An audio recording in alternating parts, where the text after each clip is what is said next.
Animal, वो film जिस पर हुआ विवाद संसद के परकोटों में गूंजा, जिसे समाज के लिए भयानक बताया गया। क्या यह फिल्म विशाल संदेश का ऐसा एकमात्र उदाहरण है या शोर मचाने वाला वर्ग चिन्हित मौन की व्याधि से ग्रस्त है? यही विवाद चिन्हित रूप में कबीर सिंह पर भी हुआ था। In one of his opening scenes, he is about to rape a woman at knife point. ये फिल्में महिला विरोधी हैं, यह कहकर पूरी वार्ता हुई। कबीर सिंह को देखकर लोग अपनी गर्लफ्रेंड को पीटेंगे, ये भी कहा गया। परंतु आज आम लड़कियां अपनी मर्जी से कुछ पैसों के लिए अपने आप को अधेड़ उम्र के व्यक्तियों को बेच रही हैं। 40% महिलाएं शादी के बाहर रेगुलर सेक्स कर रही हैं। इसके पीछे कौन है? में जिस तरह वो अपनी वाइफ को ट्रीट करता है और इस मूवी में जिस तरह से वाइफ को ट्रीट करता है। दोगलापन जो एक स्थान पर विस्फोटक है और एक स्थान पर चुप। दोगलापन जो अत्यंत विषैला है और आपके घरों में आपकी बहन बेटियों तक पहुंच रहा है। आज वही दोगलापन अपनी मान से बाहर आएगा रेड फाइल्स के इस प्रकरण में। हमारा समर्पण आकर्षक है तो चैनल को सब्सक्राइब कर लें।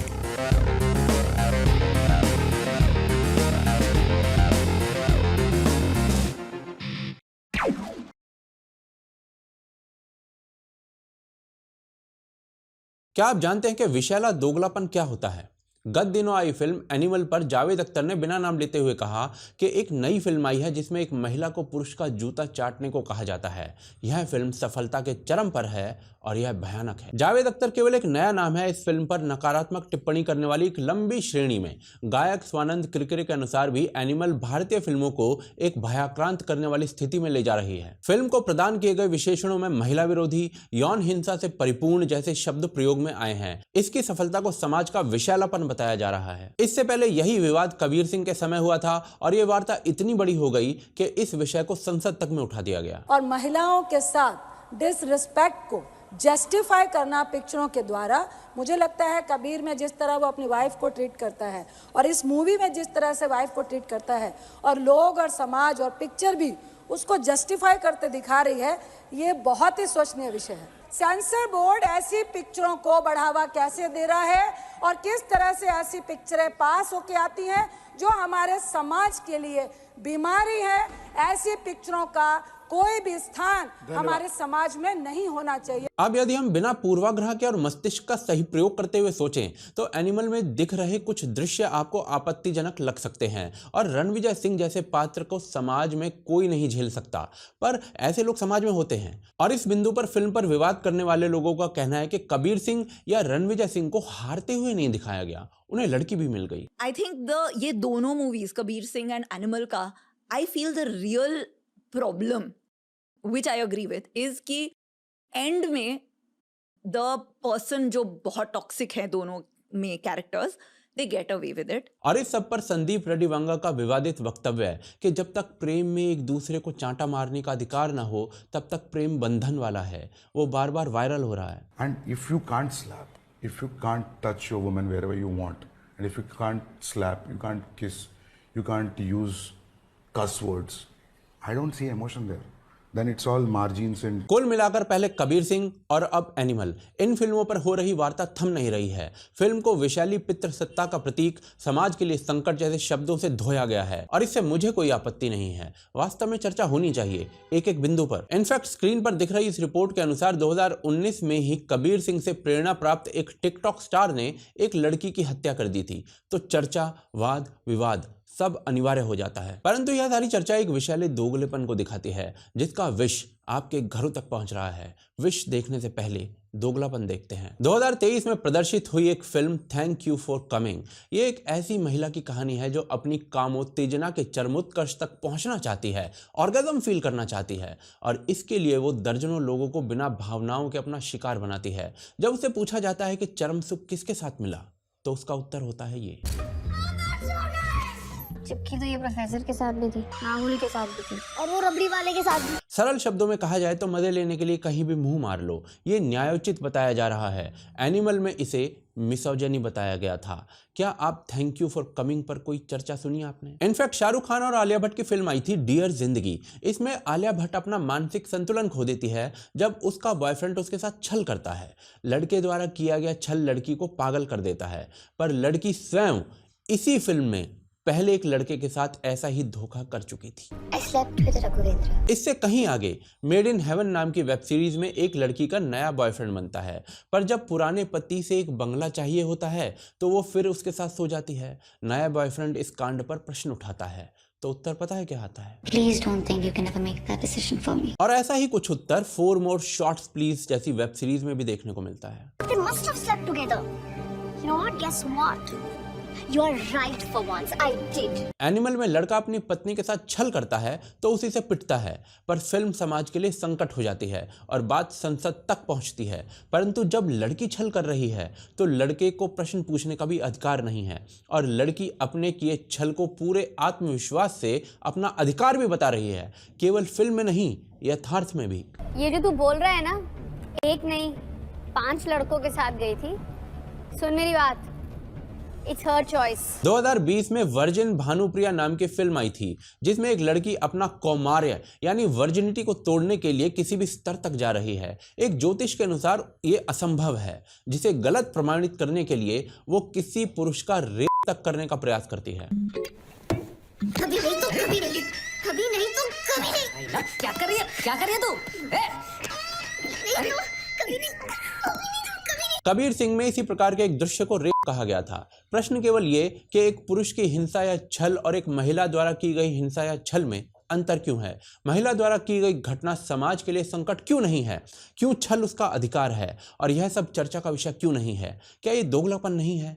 पर यह लड़के लड़की से कहीं आगे का विषय है। दोगलेपन की सभी सीमाएं लांघी जा चुकी हैं और यह विषैला है। कैसे, वो आगे देखते हैं। क्या समस्या केवल यह है कि महिलाओं द्वारा किए गए व्यभिचार को फिल्मी पर्दे पर न्यायोचित ठहराया जा रहा है और उस पर कोई चर्चा तक नहीं है? जी नहीं, क्योंकि बॉलीवुड की फिल्में महिलाओं पर यौन हिंसा के दृश्यों को भी न्यायोचित ठहरा चुकी हैं, एक पुरुष से जिस्म की गर्मी दिलवाकर। अब तो एक ही उपाय है सर्दी मिटाने का। क्या? गर्म खून है दोनों की रगों में, जिस्म की गर्मी से एक दूसरे की सर्दी मिटा दी जाए। जिस्मानी गर्मी, मरीज को अपनी बाहों में लेकर अपने जिस्म की गर्मी उसके जिस्म में पहुंचाना चाहिए। ये एक आखिरी इलाज है। आखिरी है, अगर से जिस्म की गर्मी दी जाए तो कर सकती है। ये बलात्कार नहीं, ठंड का उपचार था। पुराने अभिनेता रंजीत के अनुसार यौन हिंसा के दृश्य से उन्हें बहुत पैसा मिला क्योंकि उनकी फिल्मों में ऐसे दृश्य डिस्ट्रीब्यूटर की मांग होते थे। यह दृश्य यहाँ नहीं दिखाए जा सकते, परंतु यह केवल पुरानी फिल्मों की बात नहीं। रिसेंटली आई फिल्म लाइगर में एक गीत के शब्द हैं, भगवान के लिए मुझे छोड़ दो। ये शब्द पुरानी फिल्मों में यौन हिंसा के समय महिलाओं के द्वारा बोले जाते थे। आज की फिल्में उसे संगीत बनाकर प्रयोग में ला रही हैं। क्या ये सब महिला विरोधी या समाज के लिए संकट उत्पन्न करने वाला नहीं है? क्या ये दोगलापन नहीं है? परंतु इन गानों से भी बुरा हश्र आइटम गानों का है। इन गानों में महिलाओं पर हाथ डालना नॉर्मल है।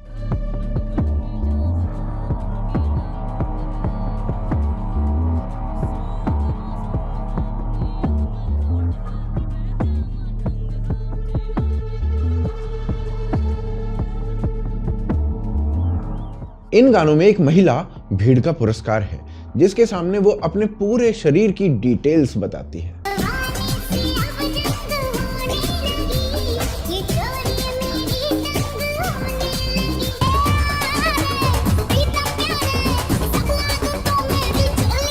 पुरुष के लिए वो मात्र एक शरीर है जिसे वो नोच खाना चाहता है।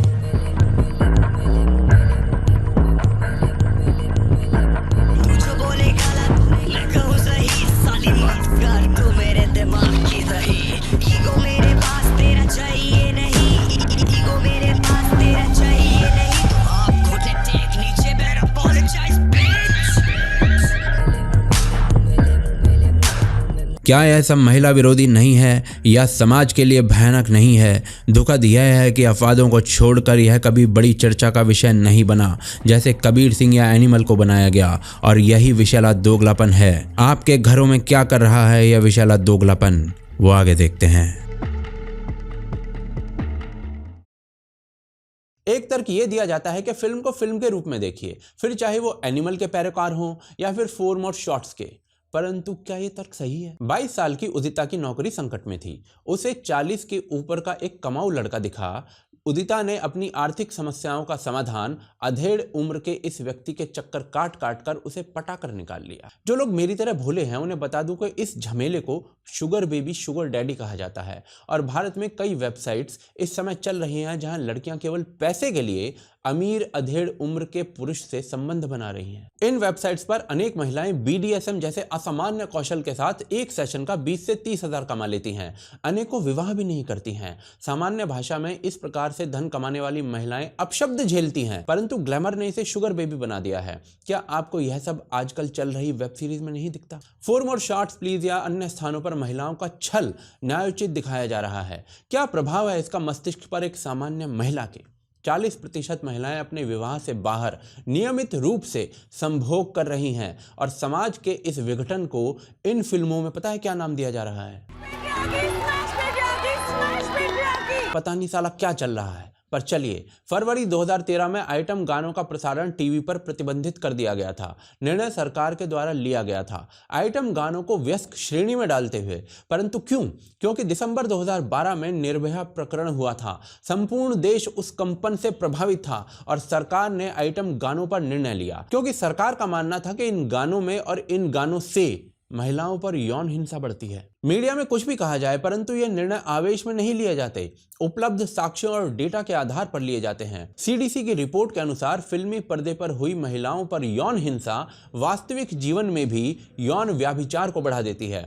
ऐसी ही रिपोर्ट टेलीग्राफ में छपी थी और यही बात दिवंगत अभिनेता ओमपुरी ने भी कही थी। संक्षेप में कहें तो फिल्मी दृश्य आपके जीवन पर बड़ा प्रभाव डालते हैं, पर इनका विषैलापन आपके घरों में घुस रहा है बिना आपको बताए, क्योंकि आपकी बेटी जो नृत्य कर रही है वो नृत्य नहीं, केवल वो 3 अंग हिला रही है जो आइटम सॉन्ग्स में वो देखती है।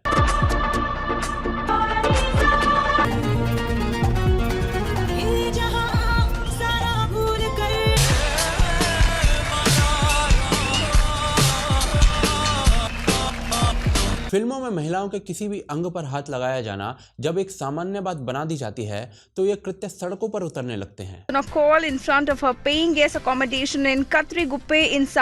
आफ्ताब पूनावाला ने श्रद्धा वालकर की हत्या एक दिन अचानक उठकर नहीं कर दी थी। वो एक वेब सीरीज से प्रभावित था जिसका नाम था डेक्स्टर। संक्षेप में कहूँ तो आपके छोटे बच्चे वो सब सीख रहे हैं जो उनकी उम्र का सिलेबस ही नहीं है। ऐसे नहीं होते बेबीज, पहले बॉयज गर्ल्स ना सेक्स करते हैं। क्या यह बच्चों पर मानसिक हिंसा नहीं है इस वोक वर्ग द्वारा? अगर है तो इस पर कोई चर्चा क्यों नहीं है? कबीर सिंह यदि विशैला पुरुष दिखाती है तो ये फिल्में क्या विशैली महिलाएं नहीं दिखा रही हैं? और क्या ये सामाजिक विप्लव नहीं है? ये व्याधि केवल भारत का अंग नहीं है, ये विशैला दोगलापन वैश्विक है। कैसे, वो आगे देखते हैं। किशोर अवस्था, मनुष्य आयु की वो अवस्था जिसमें मस्तिष्क का उपद्रव मनुष्य को एक बड़ी क्रांति लगता है, परंतु यथार्थ के पटल पर यह क्रांति बवासीर जैसी व्याधि से अधिक नहीं, वो बवासीर जिसे फिल्में आपके घरों में पहुंचा रही हैं। मैं ब्रा नहीं पहनूंगी जैसे शब्द एक किशोरी के मुंह से, परंतु क्यों? क्योंकि ब्रा ना पहनना एक महिला का शक्ति संपन्न होना बनाया जा चुका है। Burn the bra kind of feminist. I'm a feminist, you know, honestly speaking. I could burn my bra any second. Burn the bra या free the nipples जैसे मूवमेंट यदि महिला को सशक्तिकरण देते हैं तो पुरुष को भी कदाचित लंगोट उतारो अभियान चला देना चाहिए, पर यथार्थ में ऐसा नहीं है और इसके लिए burn the bra कैसे शुरू हुआ वो जानना चाहिए। चलिए 1960 के अमेरिका में चलते हैं। A women's liberation group, New York Radical Women, had formed, and in particular, they thought that the Miss America pageant promoted an unreasonable and oppressive standard of beauty that damaged all women. In 1968, they decided that they were going to protest the Miss America pageant in Atlantic City. Miss America protest 7 सितंबर 1968 को हुआ एक आंदोलन। इस आंदोलन का लिखित कारण था कि मिस अमेरिका जैसी प्रतियोगिताओं में महिला की देह पर सारा ध्यान दिया जाता है, उसके मस्तिष्क पर नहीं, और इसी प्रतियोगिता का एक अंग था फ्रीडम ट्रैश कैन मूवमेंट।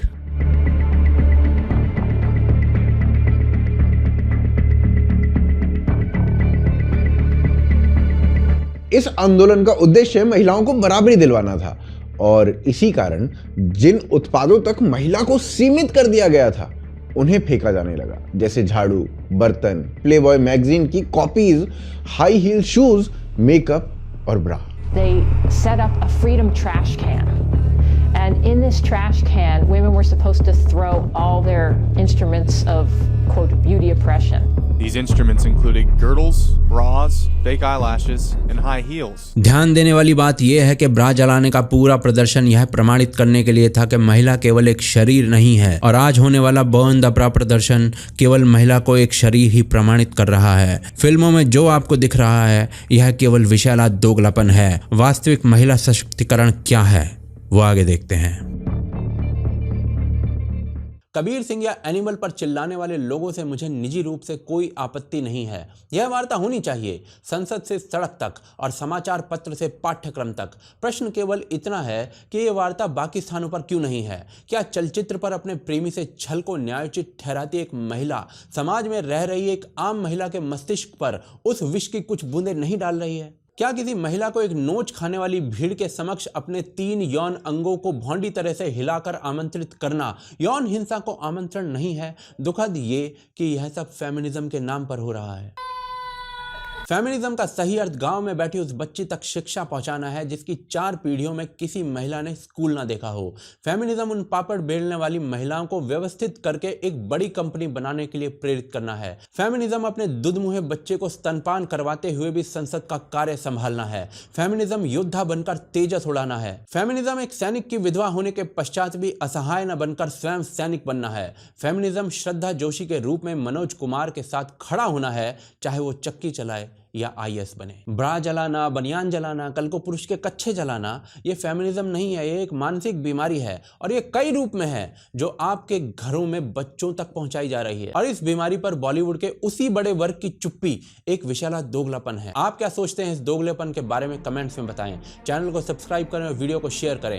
हमारे इस कार्य को सपोर्ट करने के लिए पेट्रियन और यूपीआई के माध्यम से हमें सपोर्ट कर सकते हैं। लिंक डिस्क्रिप्शन और पिन कमेंट में है। अवश्य सपोर्ट करें हमारे कार्य को। रेड फाइल्स का दूसरा एपिसोड जो आपको स्क्रीन पर इस समय दिख रहा है उसे अवश्य देखें, वो आपको और बेहतर जानकारी देने वाला है। पुनः मिलते हैं अगले एपिसोड में।